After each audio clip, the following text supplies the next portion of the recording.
Mike Tyson once said that everybody has a plan until they get punched in the face. And what I take from that is getting punched in the face is a skill. Just like getting knocked down, that's a skill. Getting back up after getting knocked down, that's a skill. Being happy, that's a skill. Being grateful, that's another skill.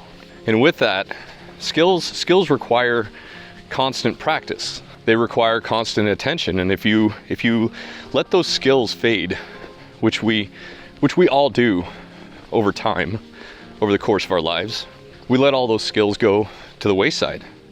We let them fade away and we take them for granted. We forget how to be grateful.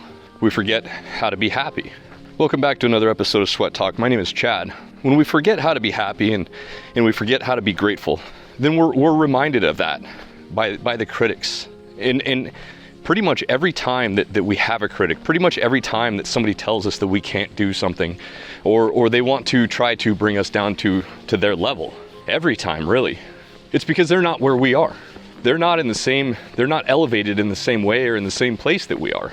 So it's easier for them to try to bring us down to their level rather than us try to elevate them to our level.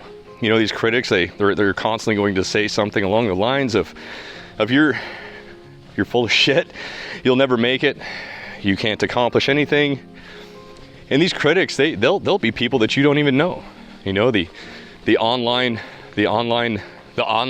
keyboard commandos, the ones that find comfort talking shit to somebody behind their keyboard. And anymore, you don't even know if that's a real person. I mean, hell, it could be AI and all of the bots that are on these social media platforms. You know, Reddit is absolutely notorious for people trying to bring you down, people telling you that you cannot do something. Facebook groups are the same way. It's full of people that say that you can't do something, even though they have zero knowledge of you, they have zero knowledge of your capabilities.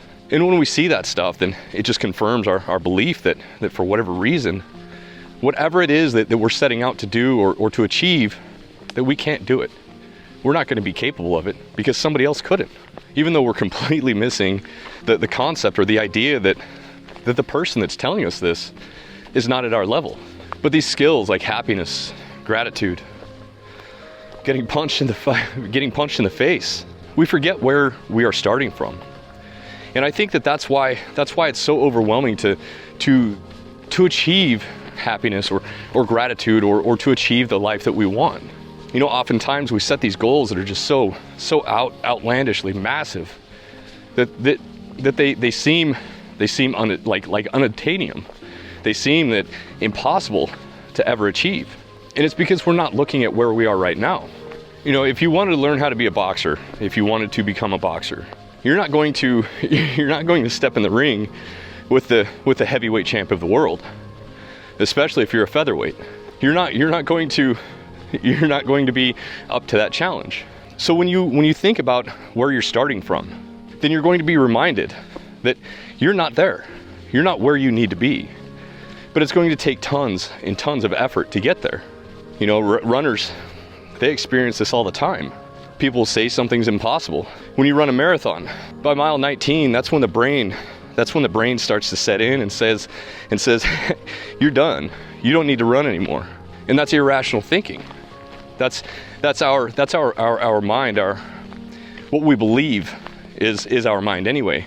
That is our instinct telling us that it's not necessary to continue.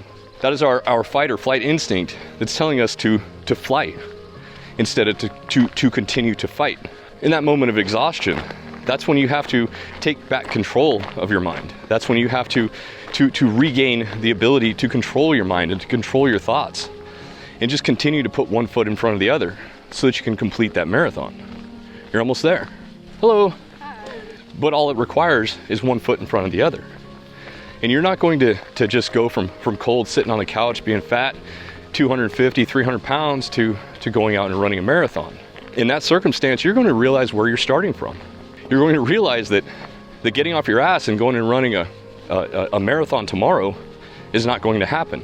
You're going to realize that fighting the world champion is not going to happen tomorrow. You're going to get your ass kicked. You're going to get knocked down. You haven't learned how to get back up. You have to teach yourself how to overcome the pain. But life is the exact same way. from every aspect of life. We have to learn how to overcome the pain. When we sit around our comfort zone, do you think we're going to be able to build confidence? We sit on our ass and we get Cheeto dust all over our shirts. We're sitting there covered in mustard or some shit. Is that going to help us build confidence? I mean, if we want to get ahead in this world, if we want to get ahead in life, we're going to have to step outside of our comfort zone. We can't stay comfortable all the time.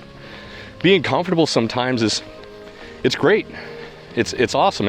And at some point, we do need to be comfortable. But at all times of our life, I don't think so. I truly don't believe we need to be comfortable at all times of our life. That's how we get stuck in Groundhog Day. Everything just continues to be normal. We settle down and we sit down and we settle for mediocrity. We don't go out and enjoy and explore the joys of life. So instead, we think that sitting on the couch in mom's basement is comfortable. Living a life of complete misery, lacking self-confidence, being a bunch of betas. We try to be alphas. Some people, I don't understand that, but some people, they try to be alphas. They try to assert themselves, and all they're doing is overcompensating for their insecurities. They're demonstrating their lack of confidence. If we truly want to get ahead in life, if we truly want to get ahead of everybody else, it's not that hard. Because the world is lazy. The world is lazy. The world wants nothing more than comfort. The world is not ready and not willing to get up and get moving and do something that's difficult.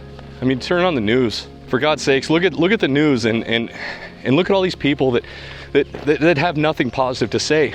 We think that we don't have a story that anybody gives a shit about. We think that we have nothing to offer the world. But every single one of us does. We all have something to offer the world, and the world wants our story. The world needs our story. And I've been proving this over and over and over the course of my life. And that's something that I have to remind myself of every time that imposter syndrome starts to seep into my mind. Because I do still deal with that. I do still deal with anxiety. Everybody does. The difference is, what are you going to do with that? Are you going to let that anxiety defeat you? Or are you going to stand up and say, fuck it. This anxiety is not going to defeat me. These people are not going to tell me how to live my life. I will not let somebody bring me down to their level. Instead, if they care to join me, then I will bring them up to my level instead. That's where the power is. That's where the gratitude is. That's where the happiness is. You know, you're not going to be able to, you're never going to achieve constant happiness and fulfillment. It's not going to happen. It's impossible. But living in happiness, living in a state of gratitude, it takes practice. Just like becoming a journeyman, you know, in the trades. You know, I was a plumber for a long time, and I started out by digging ditches. In only a couple of years, I became a superintendent for the largest home builder in the nation. I didn't have a degree. I didn't have any formal education outside of plumbing. But I can tell you that in the beginning, before I got hired on for that job, I thought it was impossible. Nobody's going to hire me. I don't have any skills to offer them. I have nothing to offer them. And we constantly tell ourselves this over and over and over. Every single day, we think that we're stuck. We think that we're trapped, and there's no escape. There's no way out. And the reality is that way of thinking is what is trapping us. That way of thinking is what is keeping us from getting ahead in the life that we want to live, from living the dream life that we have. You know, I've never ran a marathon before, but I'm going to. It's going to happen. And this September, I plan on running a half marathon. I think I'm ready to run a half marathon right now. But for some reason, that's always been a dream of mine, to run a full marathon. It's a difficult achievement. It's something that the overwhelming majority of the world will never accomplish. But it's something that I know that I can do. In order for me to start, I had to look at where I was starting at, or in order for me to achieve that goal, in order for me to achieve that dream, I had to look where I was starting at. I had to realize that the end goal is not going to happen tomorrow. It's going to take years. It's going to take years for me to be able to get my cardio to the level that it needs to be in order for me to run that. I realized that I had to drop 80 pounds in order to be able to get there. I realized that my nutrition had to be on point, and I have to train for it. But it all started at one moment. It all started with one decision. I mean, we are literally 1 second away from changing the trajectory of our lives. We are one decision from changing the trajectory of our lives. And what's crazy, the craziest thing to understand, the most difficult thing for me to understand, is we try to control everything that we cannot control. We try to be control freaks, or we are control freaks. We want to control every situation of every day, even though it's out of our control. We want to get irritated over shit that's out of our control. And somehow, for some reason, we constantly allow it. We constantly allow that urge for control, that ego of ours, to control us. When in reality, the only thing and the only person that we can actually control is ourselves. We only have the control over our thinking. That's only us. But it takes practice. It takes analyzing where you're starting from. And once you realize where it is that you're starting from, for you, and only you, that's when you can actually achieve your goals. If I wanted to start some billion-dollar corporation tomorrow, I could do it if I wanted to. I don't have any interest in doing that. I have no desire for that amount of stress in my life. I don't care. I don't need the money, and I definitely don't need the stress, because my idea of a comfortable life is setting it up to where I'm as stress-free as I possibly can.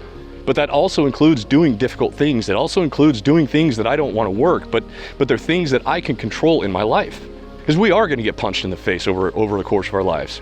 We are going to get knocked down. And that's just a way of life. So instead of accepting the fact that we're going to get knocked down, we hide from it.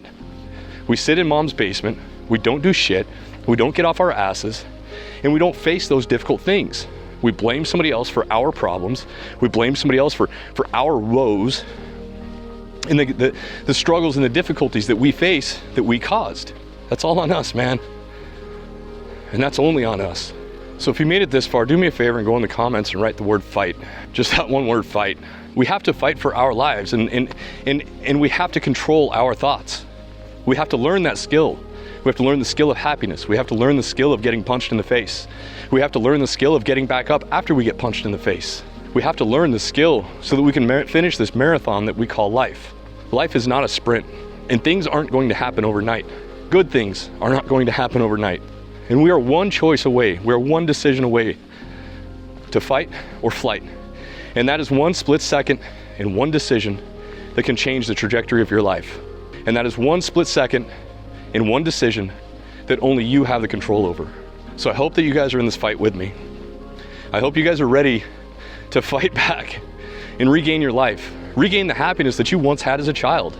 As a little child, before any of those critics stepped in and told you that you couldn't do something. Go back to the days when you were riding around on your bicycle with the playing cards and your tires, pretending it was a motorcycle. Overcoming those fears where you're jumping your skateboard, you're ollieing your skateboard off of ledges. You're grinding down rails. You're pushing yourself to achieve new things. And you did it because you knew the outcome. You wanted the outcome. So that's all I got for today, guys. I want to thank you guys for those super thanks that you keep giving me. They truly mean the world to me. So thank you. I want to thank you guys for showing up. I hope that you're showing up for yourselves. And I hope that each and every one of you has a wonderful day. Peace.